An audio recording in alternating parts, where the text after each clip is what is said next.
ఆంధ్రప్రదేశ్ సార్వత్రిక ఎన్నికల్లో కూటమి ఘన విజయం సాధించిన సంగతి తెలిసిందే. టీడీపీ అధినేత నారా చంద్రబాబు నాయుడు ఏపీ సీఎంగా ప్రమాణ స్వీకారం చేయబోతున్నారు. ఈ సందర్భంగా విశాఖ శారదా పీఠం పీఠాధిపతి స్వరూపానందేంద్ర స్వామి ఆసక్తికర వ్యాఖ్యలు చేశారు. రాష్ట్రంలో ఏ ప్రభుత్వం వచ్చినా, ఎవరు తమకు వద్దకు వచ్చినా మేము ఉన్నది ఉన్నట్టుగానే మాట్లాడతాం. దూరమైనా పర్వాలేదు, కానీ సంపాదించుకోవాలి, దాచుకోవాలనేది కానే కాదు. ఏబిఎన్ ఆంధ్రజ్యోతి సంస్థల అధినేత వేమూరి రాధాకృష్ణతో తనకు చాలా అనుబంధం ఉంది. నేను ఎలా ఉంటానో ఆయనకు బాగా తెలుసు. ఈ 5 ఏళ్లలో పీఠం ఎలా ఉందో ఇప్పుడు అలాగే ఉంది. ఇప్పుడు చంద్రబాబును కొత్తగా నేను పొగుడుతున్నానని అనుకోవద్దు. అప్పుడు సీఎం అయినప్పుడు కూడా రాజమండ్రిలో సభలు పెట్టి చంద్రబాబు ముఖ్యమంత్రి కావడం సంతోషంగా ఉంది అని స్వరూపానందేంద్ర స్వామి చెప్పుకొచ్చారు. శ్రీశైలం ఏదైతే ఉందో ఆ శ్రీశైలం కుంభాభిషేకం చెయ్యొద్దని చెప్పింది నేను, దక్షిణాయనంలో చేయకూడదు అని ఆపింది నేను.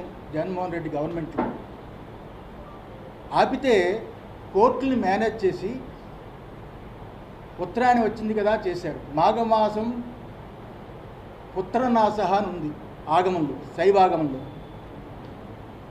మాఘమాసంలో శైవాగమంలో శ్రీశైలం కుంభాభిషేకం చేయకూడదని ఉంది. అది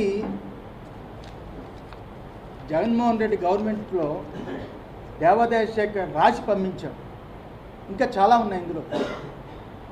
రాజులకి పుత్రుడంటే రాష్ట్రమే కదా. ఈరోజు ఏం జరిగిందో మీరు చూశారు. సింహాచలంలో ఆ రోజు ఎలా మాట్లాడానో చందనోత్సవంలో మీరు చూశారు.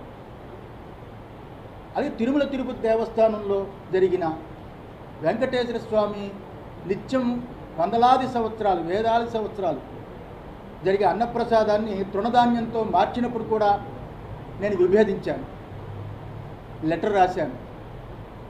అందువల్ల ఈ స్వరూపానంద ఏ గవర్నమెంట్ వచ్చినా, ఎవరు మా దగ్గరికి వస్తున్నా మేము ఉన్నది ఉన్నట్టుగా మాట్లాడతాం. దూరమైనా పర్వాలేదు, మేము గవర్నమెంట్ల దగ్గర బతికే పీఠం కాదు ఇది. ఉన్నది ఉన్నట్టుగా మాట్లాడటమే. సంపాదించుకోవాలి, దాచుకోవాలి అనుకునే పీఠం కాదు ఇది. ఇది ఏబిఎన్ రాధాకృష్ణ గారికి నాతో చాలా అనుబంధం ఉంది. నేను ఏ రకంగా ఎటువంటి తప్పులు చేయకుండా ఉంటానో ఆయనకు బాగా తెలుసు. బిఆర్ నాయుడికి తెలుసు, నరేంద్ర చౌదరికి తెలుసు, చాలామందికి తెలుసు. ఈ 5 ఏళ్లలో పీఠం ఎప్పుడు ఎలా ఉందో ఇప్పుడు అలాగే ఉంది.